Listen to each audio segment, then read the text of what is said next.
and I'll have a story later. This shirt looks like the Spanish flag, and the team name is Esperanza, which is hope in Spanish.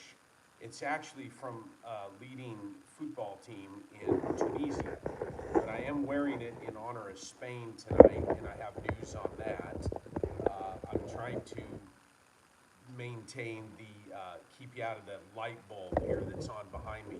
We're here live in Tbilisi, Georgia, north and east of Tunisia, and the quality of sound and the format of having guests and video presentations. We're still working on that. We've been hot and heavy this week, as every week here these last really couple of years since the emergence from COVID, the scamdemic, I'll call it, as we're regrouping, working on financing and closing financing, and have some good news updates on that. I want to say thank you to the half dozen or so of you around the world. You guys know who you are. You've been posted within our WhatsApp team group and everything for continuing to, I call it kind of our grassroots refinancing to keep this company going in our renaissance. I'm really proud of everybody. We are a company that is involved in multi-billion-dollar facilities. We always have been from the beginning. We very intelligently and purposefully scaled down to where we can do, multi-million-dollar facilities that the power sector generally says is too small. And why a lot of this is important is because we have cracked the code, so to speak. And I'm trying to work right now to get a presentation that I just put together called More Without More, exclusively by Concentric. And it's kind of a catch-all synopsis. You guys who are close to me and working with me, you know that there's not a day that goes by that I'm not trying to explain these things of what we do. And that's a challenge for me personally that I welcome. I'm not saying that to complain. I'm saying I love that kind of a challenge to kind of solve the riddle, because these are the things we do in terms of energy, food, air, water. They're as ubiquitous to me as breathing. Ubiquitous means it's common, it's every day, it's everywhere. It just saturates everything. I grew up around heavy industry, and I was around knowing that there's power lines and substations and water treatment plants, and it's not always just they do it or a government entity does it, that there's people involved. And my late father, my older brother, who now works with the John Maxwell Group he's based in Florida now, he was involved in a lot of heavy construction. We just were around construction, where people are building things. And there's individuals who do that. Even when it's a government entity, there's still contractors and people that get involved. And I think one of the big things, and you guys have seen some of the flyers out there, is that the world is kind of fallen behind on infrastructure.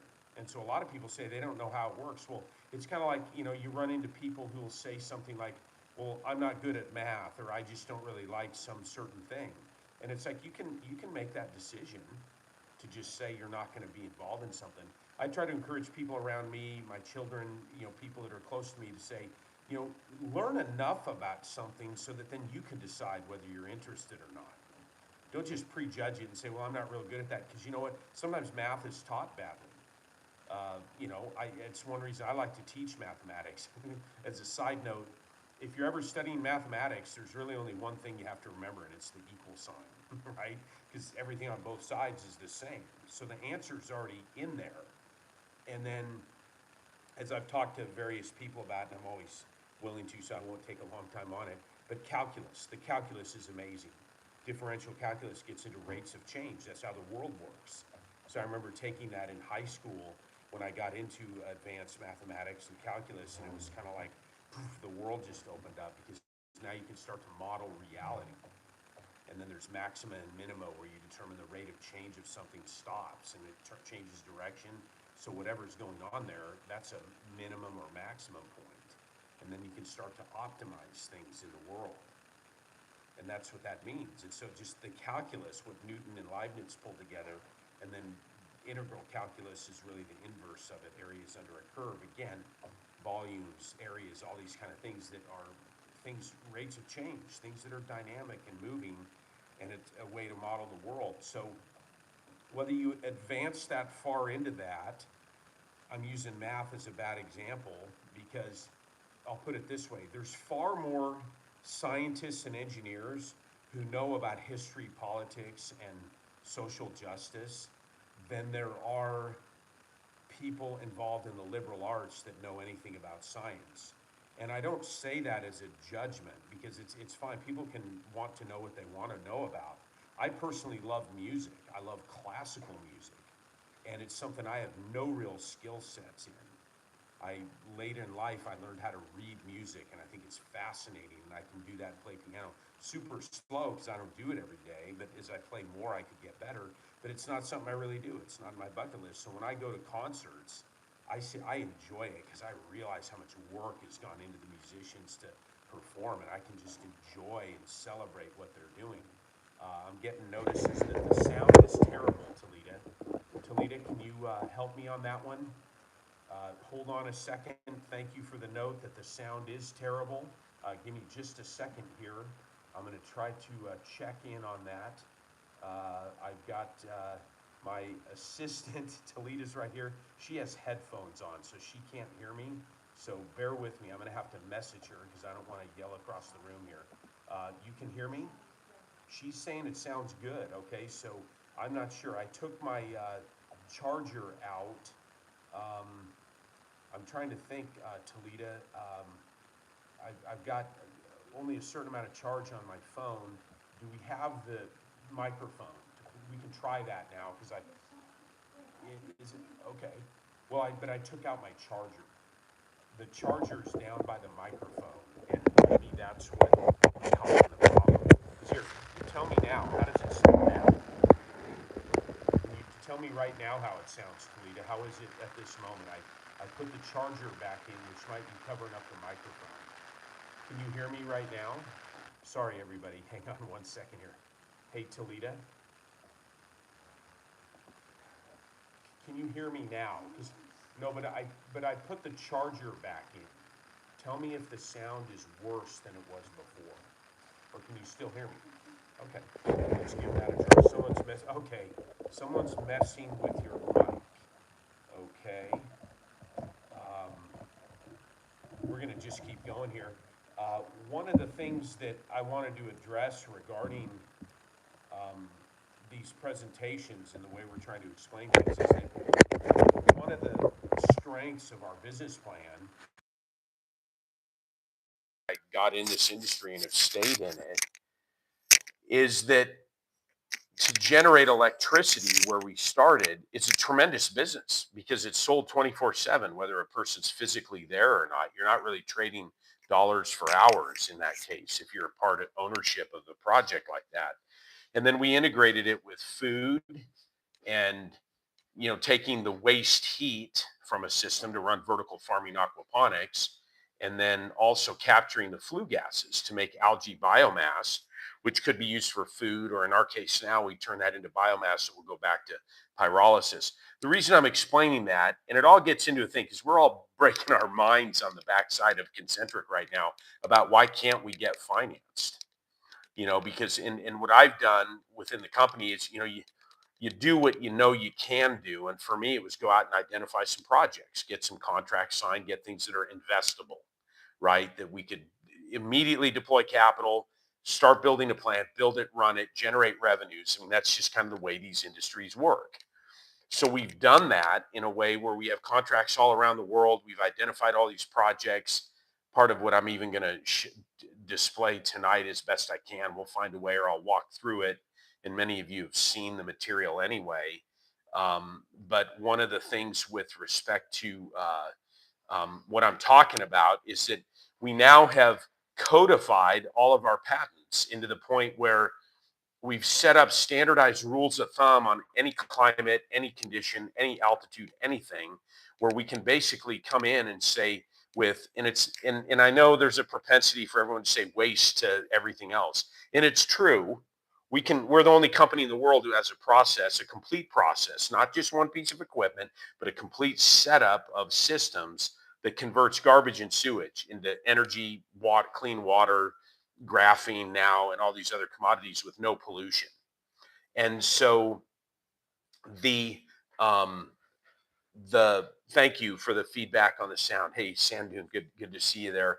Um, the bottom line with all of this, with respect to what we're doing, is we can take virtually anything as long as it's carbonaceous, which is most everything in the world, right? That is tangible and usable to the extent of a consumable resource, right? Most everything in life is carbon based, sugars, carbohydrates, foods all have carbon, fuels all have carbon, human body, just carbon is a core element of life, photosynthesis. CO2 is essential for it. The non-carbon things like metals and other elements like that, and gold, silver, things that get mined. Diamonds actually have carbon, but some of those, there's precious metals, and those are metallic materials that are not don't include carbon, but carbon's used to refine and extract and use them. I mean, carbon saturates life on Earth. And one of the fundamental things on a philosophy standpoint, but even more than a philosophy, just a common sense science, is we're about recarbonization, not decarbonize. What the world is running rampant after all this decarbonization, frankly, they're just missing the mark. I mean, they're just missing it completely. Because even you can talk, and when someone wants to get into it, and we've written about this, I've done reports, award-winning papers, and everything. It's true that the byproducts of combustion with soot, particulate matter, VOCs, nitric acid, NOx, SOx, SOx, sulfur, uric acid, acid rains are real phenomena. That's generally not positive, right? I mean, there's a chemical balance around the world, and to be slightly acidic or slightly basic has its advantages in different places. But there is a history, especially in industrial areas, of soot and acid rain causing serious problems. So what I did is years ago said, don't just blame the process of power plants are bad or burning coal's bad or anything, burning oil, everything. People just tend to say, they go right to the source and say it's all bad. Well, what if you could not do use those things and not have those emissions problems? And what I find is that sometimes there's people who are scientific who push back on that, but most of the time it's people who aren't. So they go to like AI and just say, hey, this guy's going to do pollution free power. How does that work? And they just ask like a preloaded question that doesn't say it's not pollution free power. It's power that we capture the emissions from in a different part of the process to convert it to something else. It's an integrated system. That's why some of our financing, and you guys have been part of this, people come, well, it's all about the pyrolysis equipment, but it's not. It's just one piece of the puzzle. And some of you who are close to following this, we have a lineup of 4 different technologies that can produce graphene right now. So, I always say, it's like, I say this about some of the banking people that they need belts and suspenders on top of coveralls and everything else. What they don't understand is that's how I operate. That everything I do, I look for multiple ways to produce it. And if something is an at risk new development, like a couple of our patents involve things that I haven't built yet. They're commercially proven. I know who has built them, and they're somewhat controversial, and we're going to come back to those. I don't even talk about them. Okay, so I'm not even going to bring those up because I want to do the R&D myself on them to be certain of how we can apply it. But the ones we're talking about, producing graphene, converting coal, oil, sewage, uh, you know, wood, scrap tires, all these different carbonaceous materials, all that's totally proven. And there's a huge upside coming called graphene. And that's a big part of all that we're talking about because lo and behold, we already have the most efficient power systems in the world. In fact, even before some of these patented systems back in the early 2000s, we still hold the record for the 2 most efficient power plants ever in the state of California, one in northern, one in southern. And how? Just capturing waste heat, utilizing flue gases, matching it up to industrial or agricultural uses. And it's not hard to do that, right? Thermal energy is easy to use if you pay attention to where you can use it. See, most of power generations has very little to do with electricity. You're trying to drive something mechanically, rotating machinery that's coupled to the generator is the very last piece of it. Okay, and then you have a substation, switchgear, whatever. But most of, in fact, all of the moving inside of a thermal power plant, it's all mechanical and thermodynamic. And from those processes, inefficiency is losses, right? Thermal energy losses or elemental losses. The carbon doesn't all get used up, it comes out as carbon dioxide, which is the waste from one part of the process serves as a feedstock for the next part of the process if you stage it all properly. And that's what we do. And so that stuff matters because that's what's led us to have these most efficient, clean systems ever, not because we have some one piece of equipment that does all of it, but we've intelligently put systems together. And I use the automobile analogy a lot because fundamentally, in the automobile analogy, what do you have? Right? You don't buy an engine and a transmission and take it home and say, "Look, honey, look what I bought," and then you're out there for a few more months trying to build a chassis. No, you buy the entire vehicle.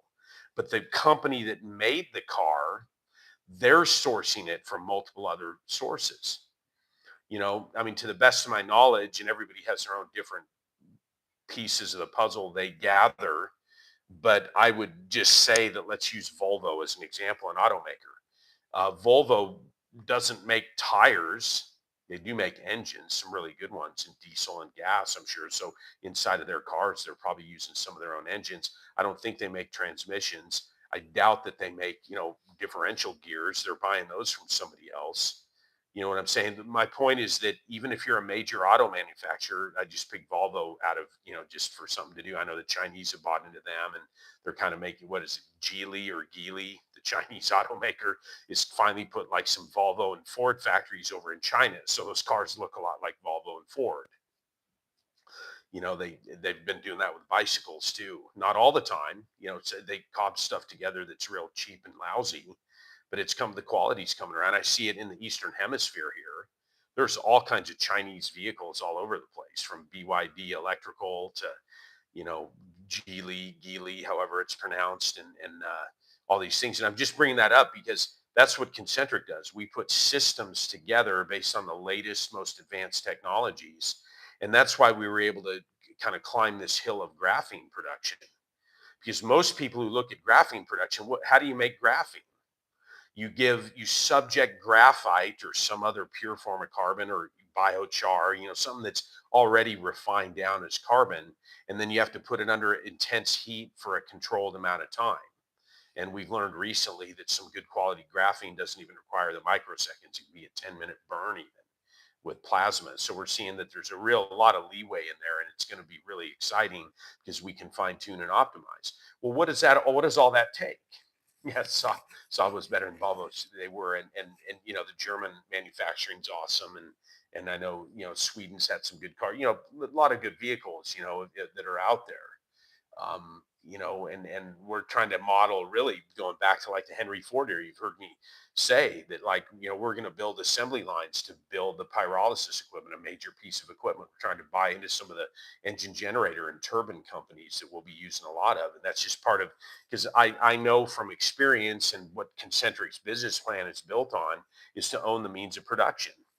If you're going to issue $1 million orders for pieces of equipment, it's worthwhile looking into buying the factory if you're going to buy those over and over and over again. And a lot of people still get kind of confused about what our company is about, because they're like, well, how are you going to own plants all around the world, and what are you going to do and stuff? Well, there's a model for that too. AES is one of them. See, most electric AES out of Arlington, Virginia, one of our clients before, and a mentor of mine, Dennis Backey, was one of the founders. They did what people said you couldn't do. They built decentralized power systems all over the world under common management. And it's really not that hard to do if you set out to do it that way. Most regulated utilities, though, what do? They have a monopoly on some territory, like a city, a municipality, some country, region, whatever, and that's where they work. And 9 times out of 10, those utilities don't really innovate on power generation. Yeah, they'll invest in some wind or solar or do something. Normally, they're subcontracting or buying into private third-party independent power producers to put those systems in. That's the genre that we came out of. That's our pedigree.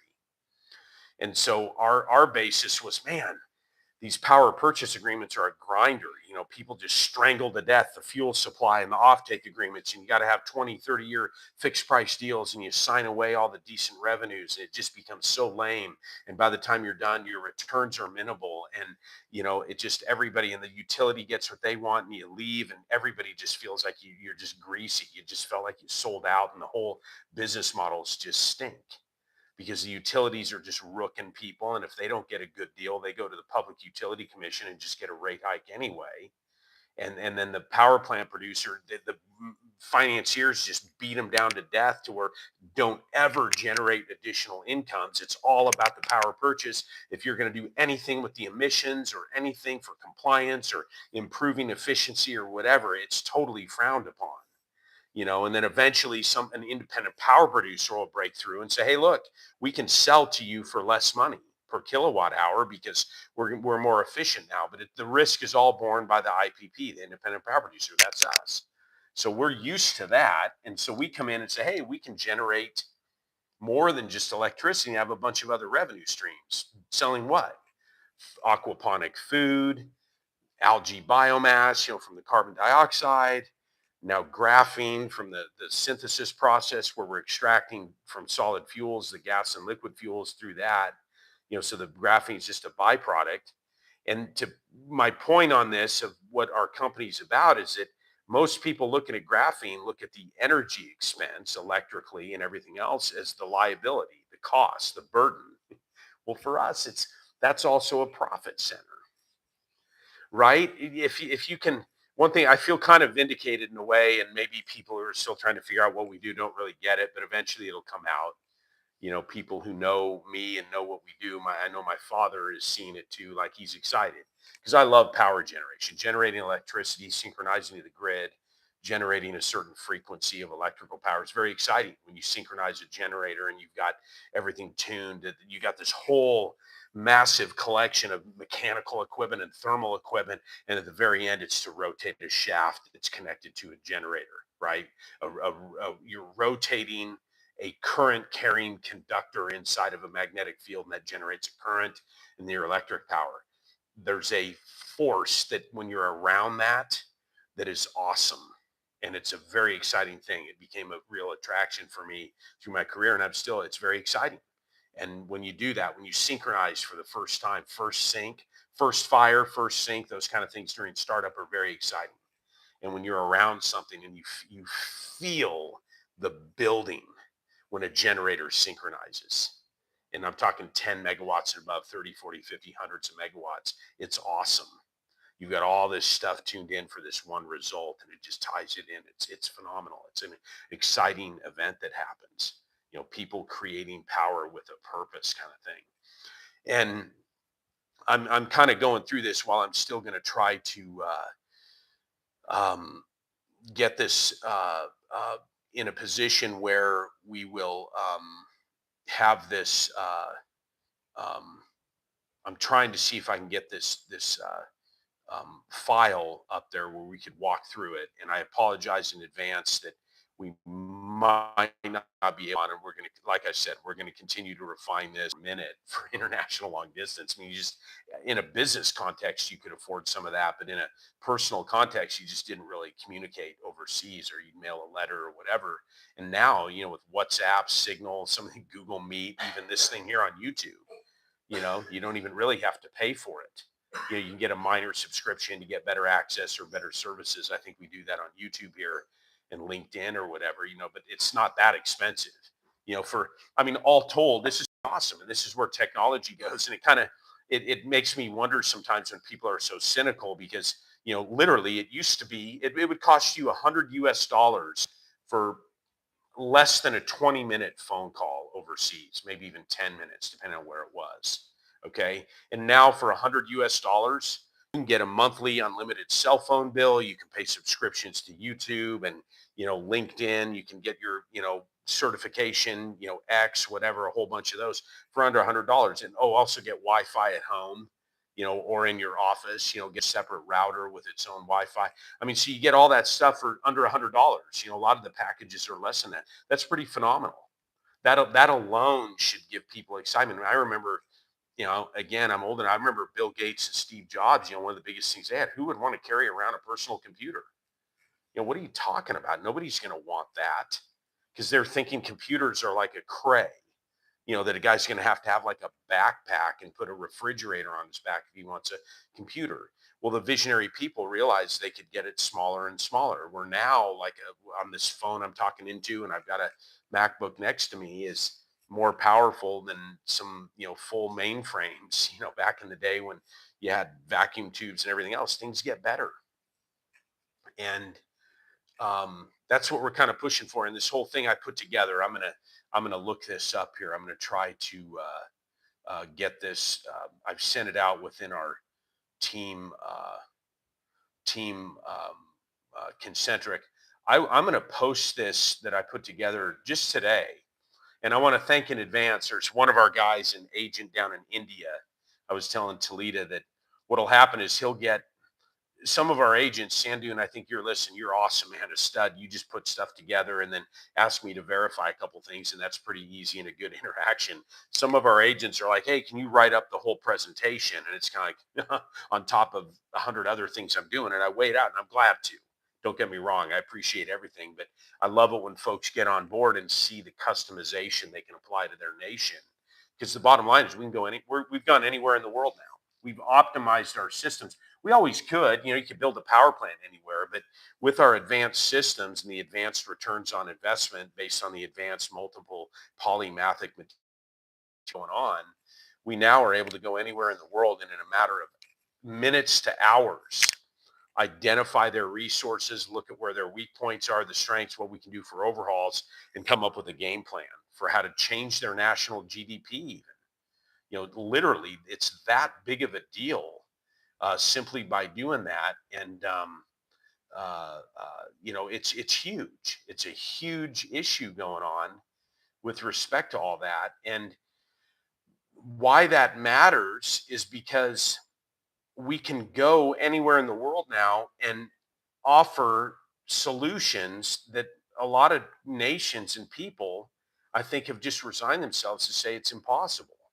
And we're coming in to say it's not only possible, it's essential, but it's also hyper profitable to be cleaner and more efficient at the same time. And we say, how do you do that? Well, we maximize the value out of the waste streams.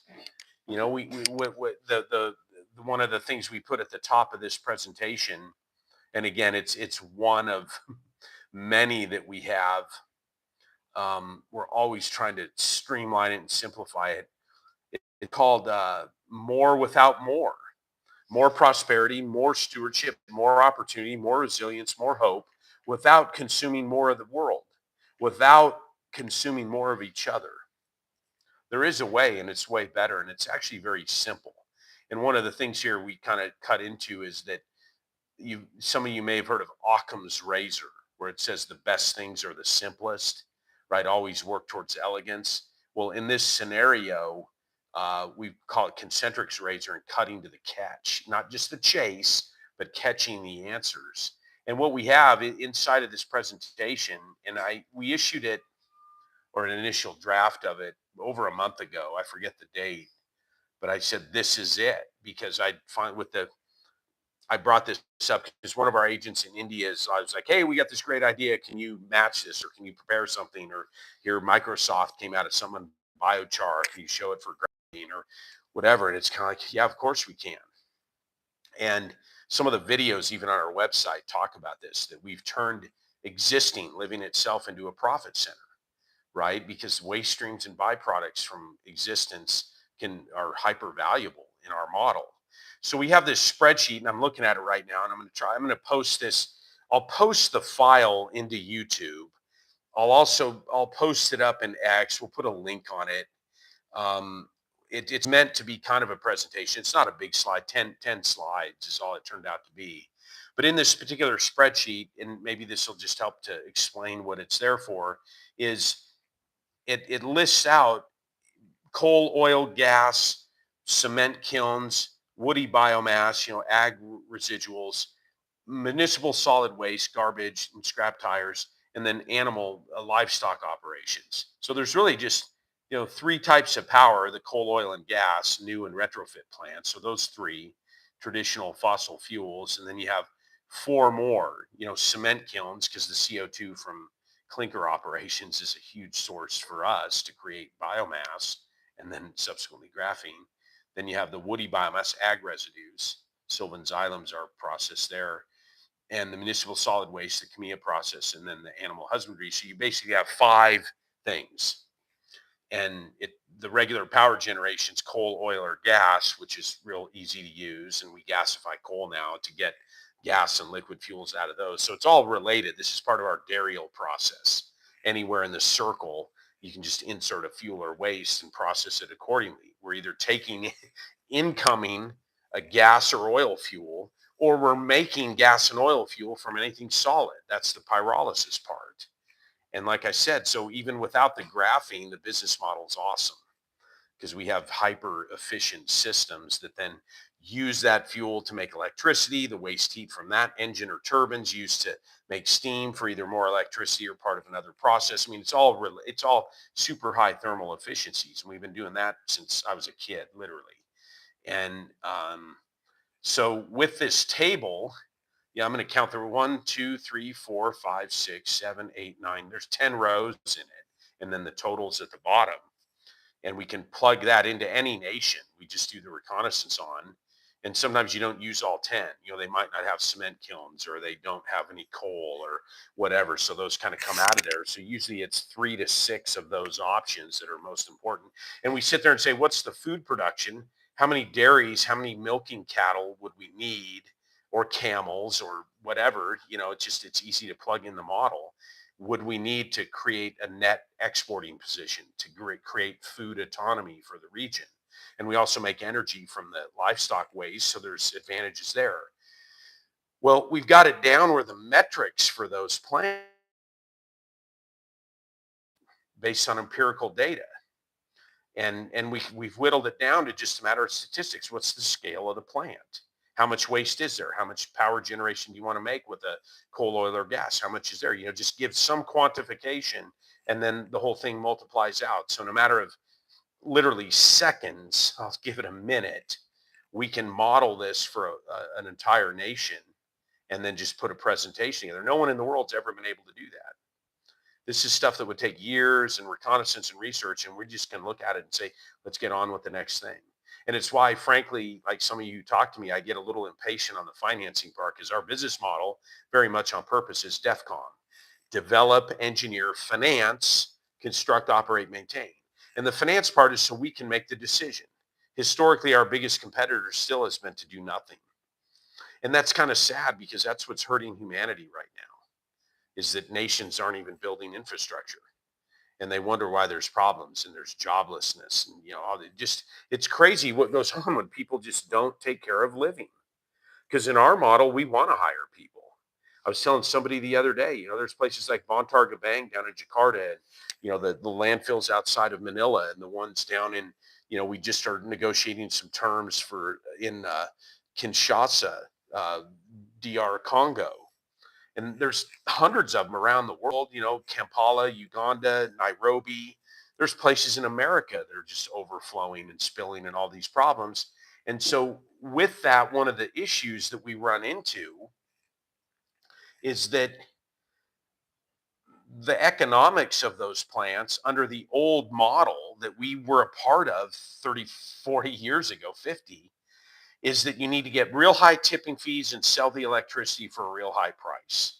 And you need to go get operating air permits that let you pollute a certain amount. And then you try to call it clean because you got a baghouse and precipitators or DNOx or whatever. So you're in this position where you've got a really single point of revenue stream, and you're trying to kick, scratch, and claw to get the money out of the people who are collecting the garbage. And there's all kinds of politics involved in that, from the gangs, the mafia that runs the landfills and just wants more money for less. And we transcend all of it, because we're like, we can make so much more profit with multiple revenue streams. We'll pay everybody involved. We'll pay the local officials for protection. We built a power plant up in Pakistan back in the 90s, and we had armed guards at it and everything. That was a line item in the project budget. You just deal with what you got to deal with. One of the things that, on this whole note, and this ties into why it's really senseless how the finance community has been ignoring this. And I take responsibility. We're trying to always pitch it a little bit different. But in the long run, and they haven't totally ignored. I mean, it's been a pretty short window of time. What Concentric's accomplished in 2 years, which is when I finally had some semblance of liberty and could have access to the world again and kind of rebuild this company from the sabotage that happened last decade. What we've done on paper is the fastest growing company in the world. We just need to capitalize it so it'll get on some people's scoreboards. And that's really kind of inevitable because somebody's got to build power plants. We're going after the countries like this one in Spain I'll talk about, where people are like, hey, we have to do something. We can't afford to do nothing anymore. And we've whittled this in where we have some really cool financing packages where we de-risk it for the end nation. It doesn't even have to go on their balance sheet. We're just looking for a smart, intelligent bridge loan type financial partner to help us move along, because we have a 90% financial partner out of Singapore. And even with that, I'm trying to explain it more sensibly. This particular slide, I don't even really get into the financing. It ought to speak for itself. If you can make huge returns on investment, in the hundreds of percentile return, doing things that do what? They make energy, food, air, and water and necessary materials for the human race. I think that's a pretty cool business plan. And some of you guys who are sticking around with us, you do too. And I know there's been issues coming on the cryptocurrency and everything, and I'm still really bullish on the concept. We're going to do the right thing. We have smart contracts that say we're going to pay dividends, and we are.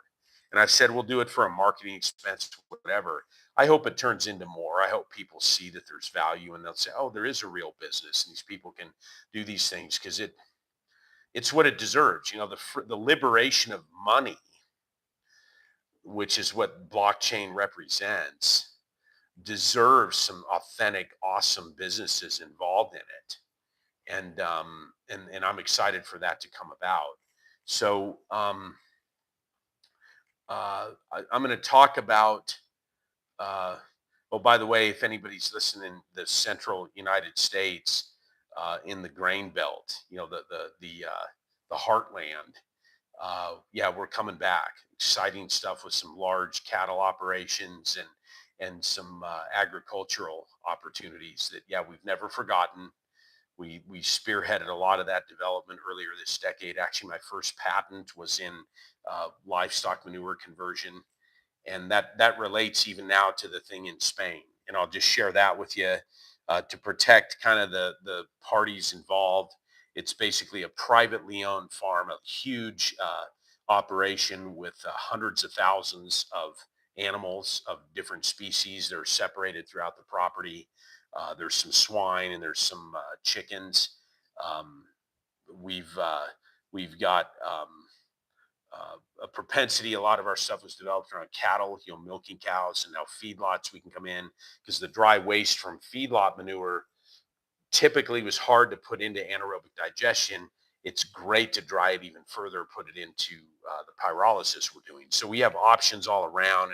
It's exciting, really cool partners who brought this in for us.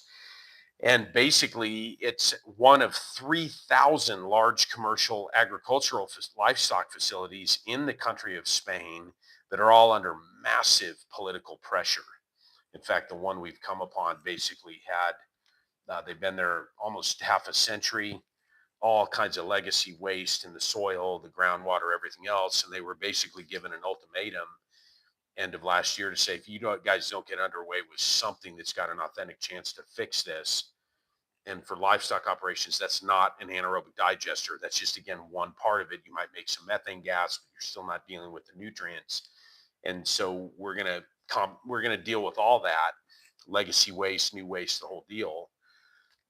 But what we can bring alone is a way to restore the properties as well, to get rid of legacy waste and process all of it.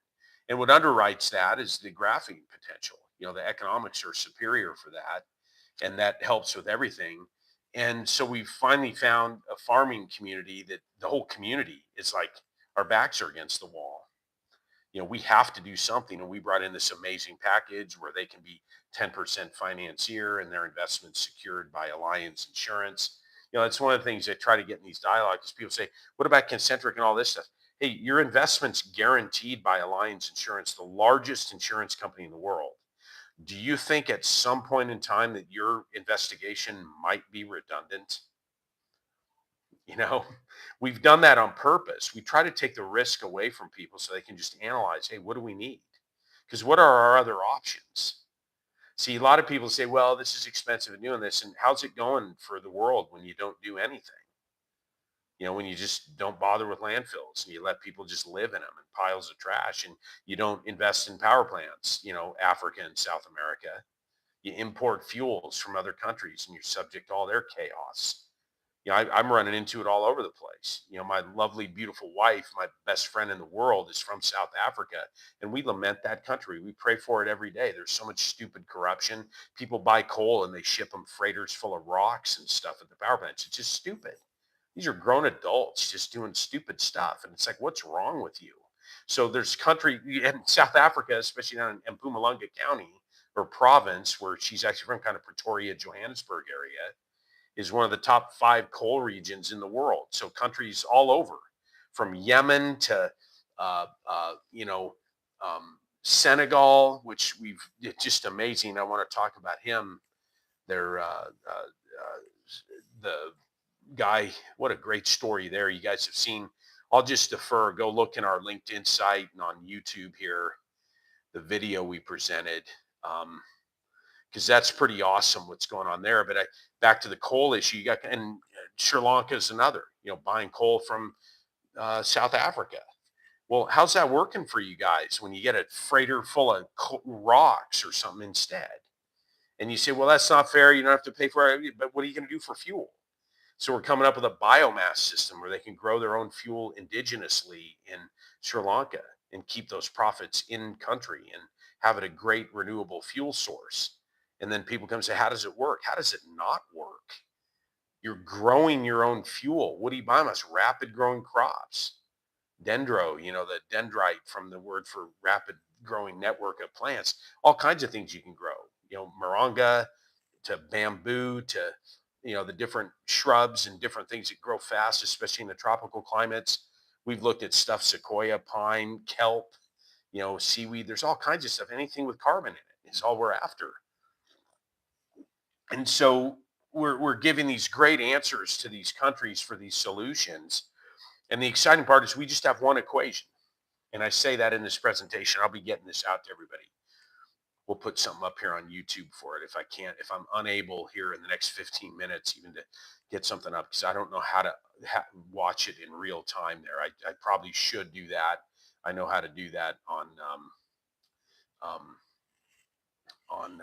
Google Meet. We finally figured it out. But I'm just going to say this for the sake of it all, is that we have the modular system that everybody's wanted for a long, long time. And it's a system that can take anything carbon. It goes into our Dariel process. It's not just pyrolysis. That's a key part of the system to keep it clean and oxygen free and convert any solid fuel into gas and liquid fuels that are easier to use. And that goes back to Rudolf Diesel. They were running piston cylinder stuff on ammonia. And if you had steam, if you wanted steam, a steam engine, it was all burning the coal or oil or gas outside of something, heating steam up and running a steam engine or steam turbine. And the setup with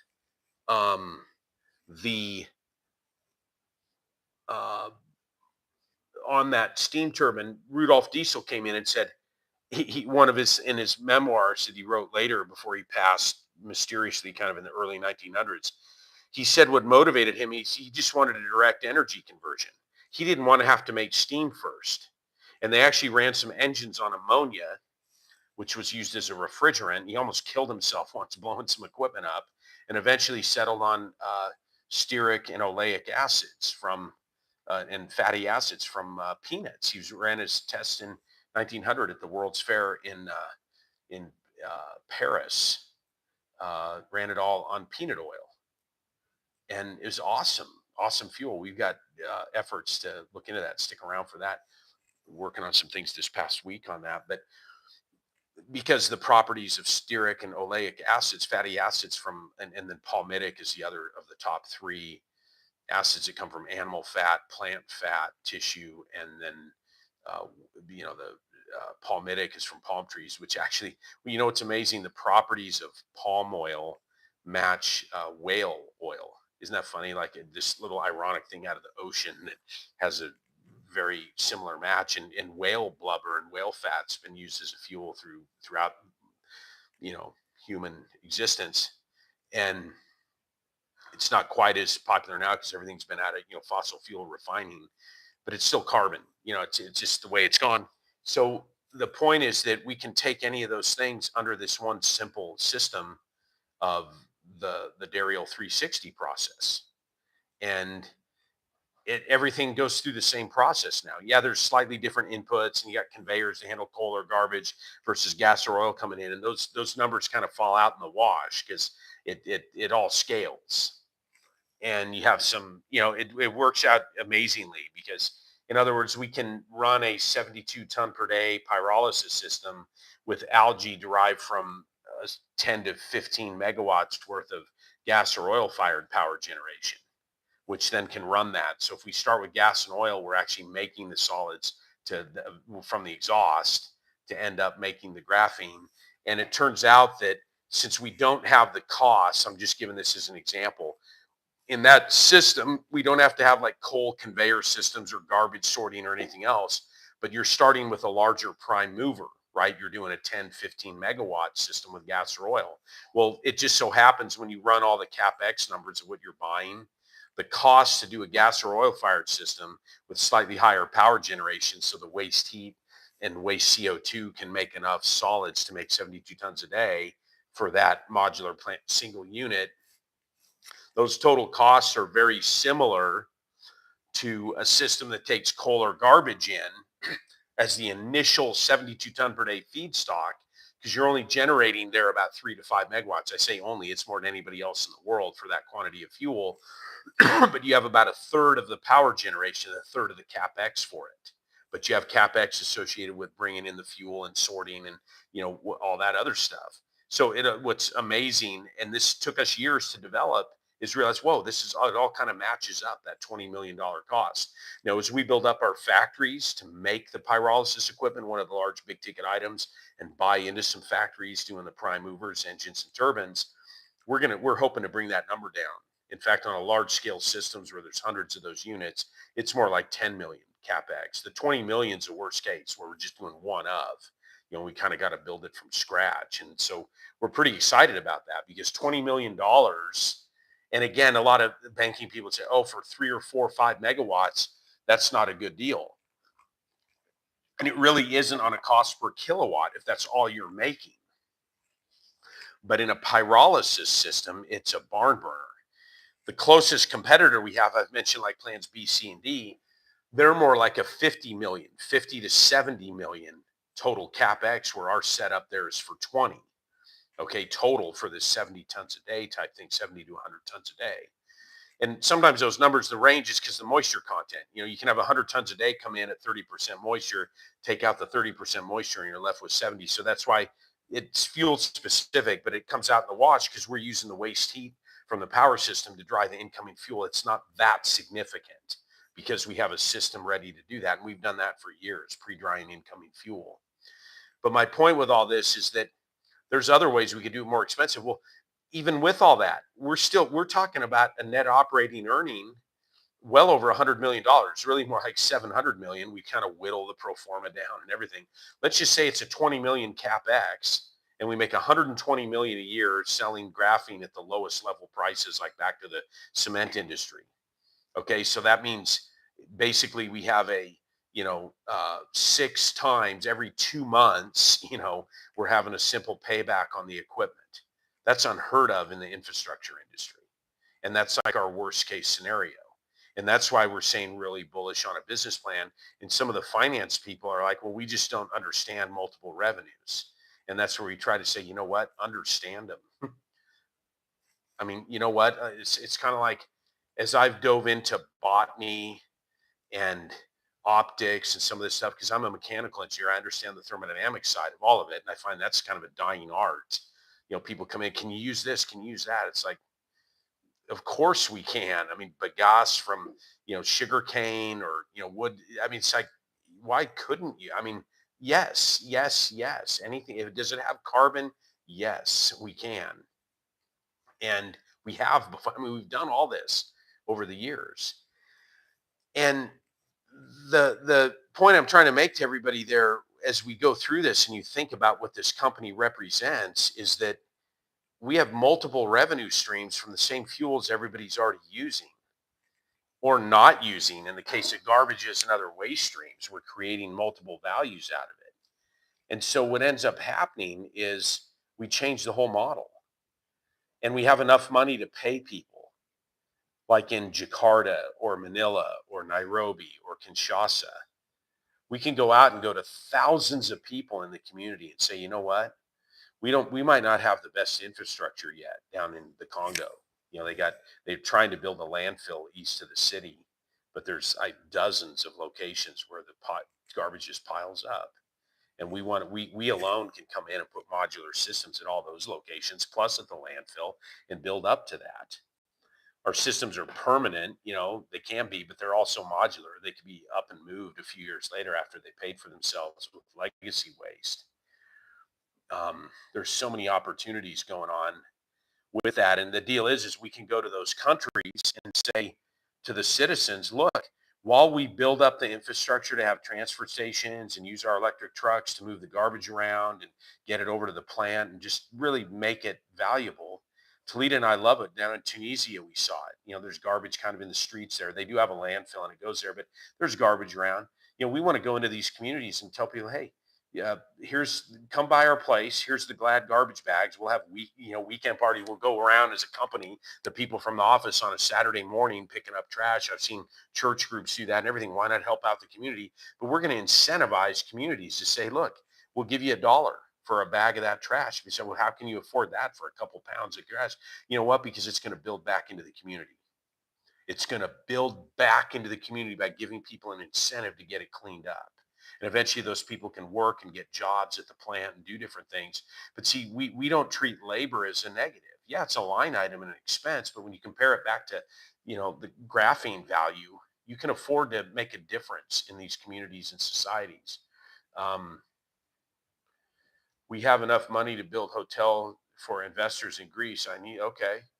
Yeah, we're all about commercial properties. That's awesome. No problem. I mean, yeah, we can, in fact, combined heat, power, and cooling is awesome for those. I'm not sure what the reference there is, but yeah, we've looked at a lot of stuff in Europe. In fact, Spain's here coming on the map big time for us through some connections we had in the Middle East, actually. So I want to take just a minute here, though. I will be posting this file, this more without more, kind of a cool one. And I think it's kind of an elegant synopsis of it. And I told our team, at some point, the investors, everybody, cryptocurrency, wherever anybody is, you got to meet us halfway. We're a bricks and mortar company. Our background is building these kind of systems. Everybody's like, we don't understand. How do power plants work? What's going on? You know what? Just at some point, a smart person says, somebody's building power plants somewhere that use fuel. I mean, that, like, whether you understand how they work or how they get financed or how utilities operate, be mature enough to say this is happening around the world. It's like what Dennis Backey told me way back. He's like, because he knew we were onto something great. He said, hey, be humble. A lot happened before you were born. At some point, just say, I'm standing on the shoulders of giants. For me, those giants are guys like Michael Faraday, Rudolf Diesel, Nikola Tesla, Max Goldberger, Isaac Newton, even. All of this. So you always build on what other people have done, understand where it's coming from so you can give tribute to the people who stood there. We're just trying to make sense out of this and help growing populations deal with this. And I'm going to end. We got 3 minutes here. I'm going to end. I want to give a shout out, and you guys can look at what the information has done in the different channels here. I left a video on this YouTube channel, and we put it in LinkedIn and all over the place. And it's kind of a shout out for me, and I'm emotionally connected with this one in a big way. And it's Ousmane Sonko from Senegal. And go look into this. This is the hill Concentric will die on. We will fight to the end over this kind of stuff for him and for Senegal. And here's why. You got a young man down there who they just tried to smear him. They sent him to prison for made up junk, but he built up a following. And here's what the short story of what just happened just last week. Here in May, this month, the guy was an acting prime minister of the nation. He was disqualified from running for president because they'd given him this criminal record nonsense. And he did time and the whole deal. And one of his buddies, he was able to be president. So they're like, hey, this is cool. And he's got the party is called PASTEF, the Patriots Africains du Sénégal pour le Travail L'éthique à la Fraternité. It's basically like the workers uniting to come together, PASTEF. And he founded the company on his solution protocol. I mean, it's right up our bailiwick. But so he gets kicked out. The guy betrays him because he's saying, hey, he's going to, under a new law, he would be eligible to run for president in 2029. So the guy gets kind of scared and fires him from prime minister duty. Okay, so you're like, wow, this guy's getting railroaded again. And Ousmane Sonko, I mean, I look forward to meeting you, man. I'm proud of what you did because here's what he did. It's so cool. He gets fired as prime minister. 4 days later, he goes back into the parliament, the assembly, and he wins to get elected the president of the assembly 132 to nothing. Okay? He has unanimous support from the people who want Senegal to win. And you know what the big thing, you know why they kicked him out? This is a great story in the making. Because the president before him and this guy he helped get in there set up like a debt for the nation of Senegal greater than their GDP. And what we're talking about is basically like 40 to 50 billion a year. Okay. Which sounds like a big dollar. It's not a good economy. And they know it because they import things, they export raw materials. It's just, they don't have good energy supply. So even the clinker and cement kilns are trying to run, or just everybody's just hurting. You know, the economics are all backwards. Well, that's right up our alley because we have the solutions for this. So we did some reconnaissance and I've got the word out. It's all over LinkedIn. And I encourage everybody, we're offering huge incentives to people to help make the connection because we can come in. Because what happened is Sonko said to the International Monetary Fund, we don't want your debt. They wanted to come in and bail out their debt and basically monetize the debt that's larger than their GDP, but at least equal to it. But they were saying 130% of it, kind of like America is. So Sonko says, no, I don't want the debt. We're going to try to fight our way out of this and be responsible. And the existing president's already kind of sold out to the Western, more just sign on for sabotage. Let France just keep raping West Africa. And Sonko says, no way, I'm not going to approve that. So the guy fires him. 4 days later, he comes back as a unanimous victor. And come on, guys, 132 to nothing. I think one guy abstained. Somebody threatened him. So it was really like 132 to 0 to 1 tie, or whatever you want to call it, abstaining vote. You don't win those kind of votes like that unless you're on the A game and the people in office know what you're really all about. And I'm proud of him for that. And I'm glad he's got 132 votes. We need to reach out to those people, and you can see the material in there. What we did here, it's simple. I took that same spreadsheet I just talked about, and it ends up being 1, 2, 3, 4, 5 lines, some dairy installations, municipal solid waste conversion at the Capitol, in Dhaka, cement kilns. They do some cement clinker production. That was a pretty sizable gain there. And then they've got some oil fired, and they're using some coal. We basically just do a retrofit on some oil fired power generation and help them run more efficiently and fine tune their refineries so they're not importing everything and just make a difference. And it turns out we could do a 99 billion a year NOI off of, I think it's what, like 6 billion, right? 6 billion total capex. And if you're looking at, what's that, like 40, 1 week type of payback on some of these. So times 52, we're looking at better than inside of a month payback on stuff, and pay down their national debt all the way, increase the GDP. And in our business plan, this is the deal, because they're like, what's going on and everything. I'm going to close with this so people are aware of what we offer. We offered them the lion's share. I think I had 80% in there of profits until their debt's retired. Because how long is that going to be? Less than a quarter into the operation. And then after that, they get 40%. And all for a 10% bridge loan. Or if we keep moving here with Spain and stuff, we'll have the money to do that too. They don't have to invest anything. And we're going to go down with a business model and say, we want to reinvest in Senegal. And part of our challenge we have with the finance community and everything is people are like, well, how does that work? What do you mean you're going to reinvest in the company and give them profit sharing and everything else? That's part of our problem too. That is a challenge. That people just don't believe it's authentic. That we could actually have a business plan that would include benefits to the home nation, right? That we've got to just extract things. So they put us in the same envelope as what all the other companies have to do, and we come in and say we don't have to do that because we have enough profits and enough margin. And this, I'm not apologizing for it.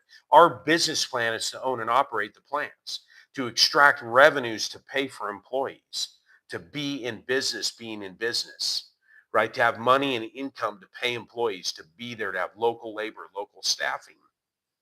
So see, for us just to be there is a victory, and we've encoded that in our business plan. This DEFCON isn't just a thing to do or whatever. It's so strategic. And I've dealt with persecution like him, except you know what? I didn't have a 132 person council to come back to. In the United States, that doesn't happen. Nobody gives a rip.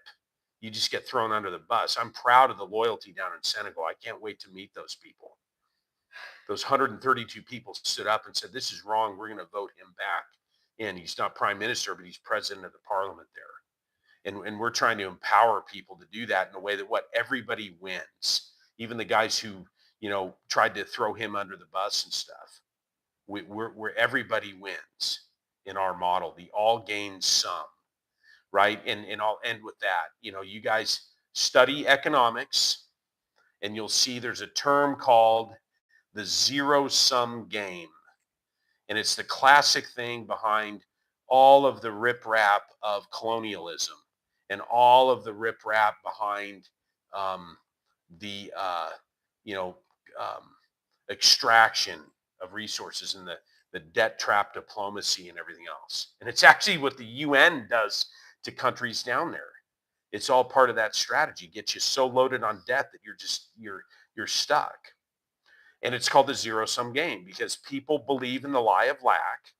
And the model says, if one side wins, the other loses. So we better be the one who win, and we're just going to stick it to them. And my message to the world is, how's that working for you? United States with South America in shambles. And yeah, you dirt bags who can profit from drug and human trafficking. That's not real economy. Okay. So yeah, you might be making bank, bro. But that's the stuff we're coming back against, because that's not total prosperity. A few people making a bunch of money with nefarious acts like that. And it's the same stuff that's happened in Africa. The Northern Hemisphere, for all intents and purposes, in our lifetime, the last couple centuries, the Northern Hemisphere has kind of raped and pillaged the Southern. And what's the result?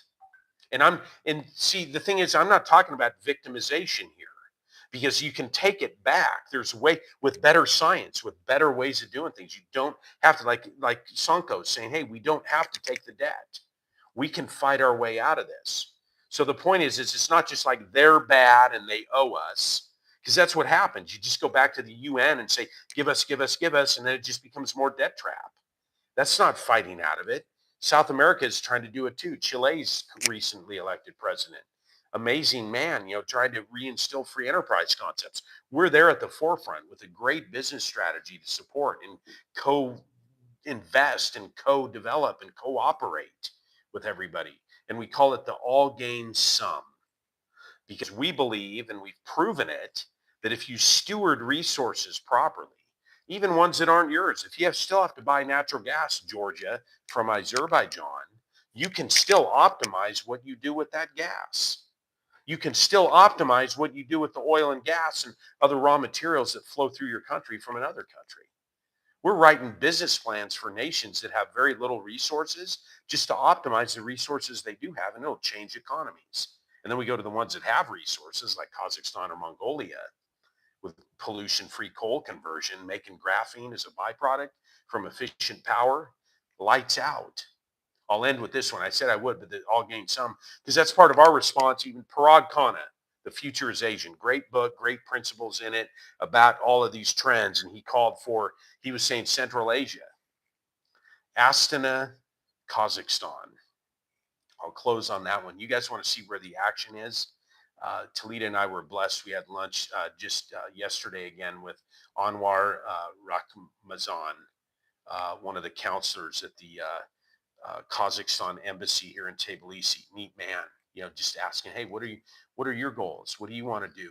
How'd you get in that position? And hearing stories about Astana and the capital, the new capital over the last 25, 30 years,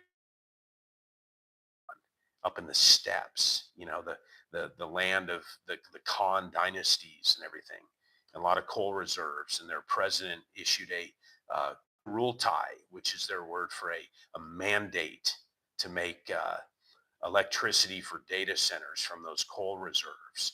And so we've made a proposal to them to use our pollution-free methods that are modular and give more benefits. And they're just like, tell us about it. Let's do this. And they're, wanting credentials of us here in Georgia. We're like, hey, we're a Western company expanding, but the contracts we've given them, we were excited. I'll leave it at this. One of the requirements in this Kurultai, and the government said you have to have 4,500 employees as part of this, and you have to have 10% of the profits directed back towards a worker fund, community fund to their benefit. And that right there is what endeared us to that opportunity, because that's what we want to do anyway, right? We want to build up communities, part of that kairos, the social justice. And so we are a different animal. You've heard me say, when you sit at the table with warriors, the conversation is different. So stick around. I know you token guys are waiting for dividends. They're coming. Just hold on to your hats, and Godspeed to everybody. Keep your eyes on Central Asia. And so live from the Caucasus here in Tbilisi, Georgia, peace out, everybody. We'll see you throughout the week. Take care. Thanks a lot.